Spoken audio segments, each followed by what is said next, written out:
hearing your voice, I mean, I could quite happily just listen to you, Sean, like reading out a phone book. You know, your voice, Gorilla Monsoon, Bobby Heenan, Vince McMahon, like when you hear those voices, they take me straight back to being a 9-year-old and just that kind of constant soundtrack of my childhood. And I think for a lot of people, there's a real comfort in that. I think especially in the last 5 years and everything that's gone on in the world.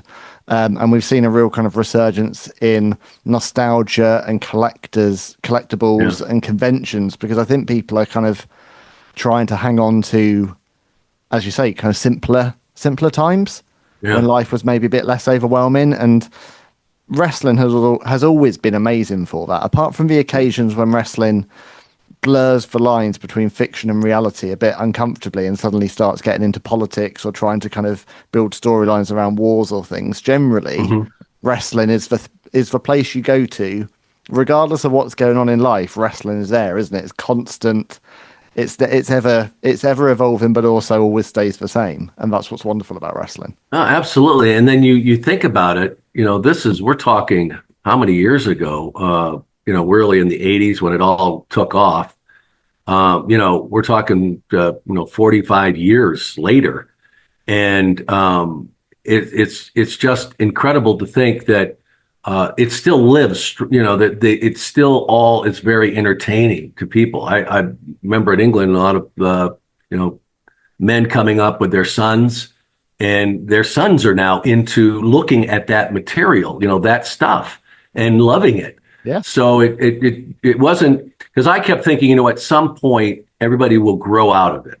It's going to be, until these people, and most of them are probably somewhere within, maybe 20 years younger than me, and maybe a little older than that. You think that at some point it's going to age out, but that's not happening. People are still crazy for that golden era. Because I kept thinking, okay, next they're going to just move on. It'll be the Attitude Era. Was in their eyes, golden era, because they lived through that. But it's not. And I see the reaction that when with guys that I worked with that were part of that, and guys I didn't work with that were part of other organizations, whoever, I see how they react at these conventions. And there are thousands and thousands of people, and they keep showing up. So it just tells you it's evergreen. It lives on forever. It will. And I think, also the Attitude Era, for a lot of people, that was their teenage years. And that's a very different era to go through, isn't it? Where you have got a lot of different worries, a lot of things you're thinking about. You discover a wider world. So the Attitude Era represents, to me, a very different time in my life and different memories. Whereas I think the early 90s WWF is always this quite pure place. Also, I think the other thing was, because obviously you were there for the first Monday Night Raw. We talked about that the last time you were on the show. You were there in that incredible time before where we had to really wait for our wrestling content.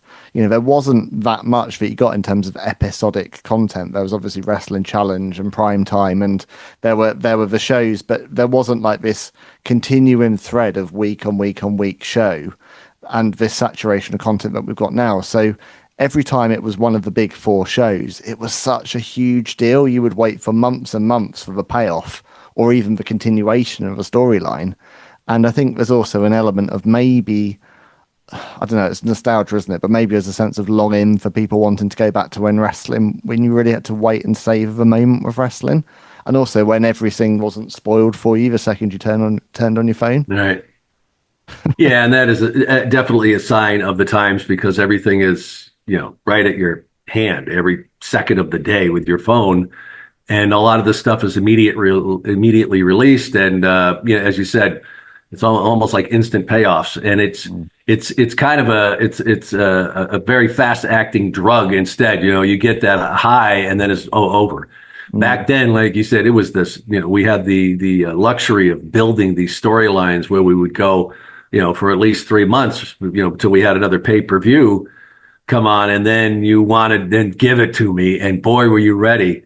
That it's changed, and I'm not saying that it's not good. I mean, obviously, it's more popular than ever, so it's still working. But I do remember those days of how people just couldn't wait. And then you talk about the folks in the UK. You talk about having to wait.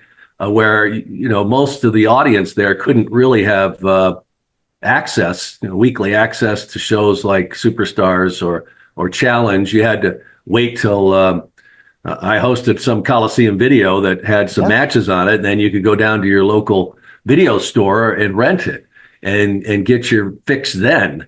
So talk about patience and waiting for things to happen. That was in the United Kingdom for sure. It was amazing that people were so loyal, and it's awesome that it grew to that point where that wasn't the case anymore. That they did start having more and more access to the World Wrestling Federation, or WWE.